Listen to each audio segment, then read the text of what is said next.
افغانستان د پاکستان د خبرو منلو نه انکار وکړو او جنگ ته آماده شول. په ترکیه کې د پاکستان او افغانستان مذاکرات روان دي چې په دې کې د پاکستان طرف نه افغانستان ته مطالبه کې خودي شوي چې دا مطالبه ومنه په دې مذاکرات پای ته ورسو د اساسوم پیدا کړي زمنګ پیدا کېم دي او جنگ باندې کو خو د افغانستان طرف نه د هغه مطالبه منلو نه انکار شو او د وخت کې په ټولو نیوز کې دا هم راغلي دي او د پاکستان طرف نه حمله وشوه نو موږ به ورله پورا جواب ورکو او دا پیره بعد ترخم او سپین بولک پسې ډایرکټ په اسلام آباد حمله کو او تاسو ته دا هم پته لګي چې د پاکستان خواجه صاحب هم ویلي دي چې مذاکرات ونه شول نو موږ به ډایرکټ بیا حمله کو جنگ به دوباره شروع کو او افغانستان هم جنگ ته تیار دی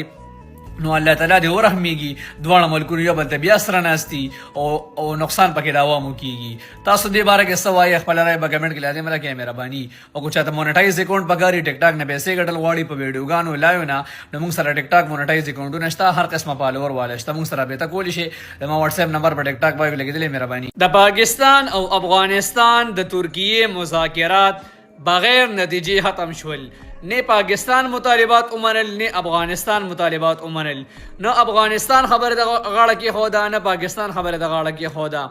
مطالبات چې کوم دي دوه د یو بل اون منل مذاکرات بغیر نتیجې ختم شول او داسې لګي چې دوباره بچ په دې ختمه جنگ شروع شي.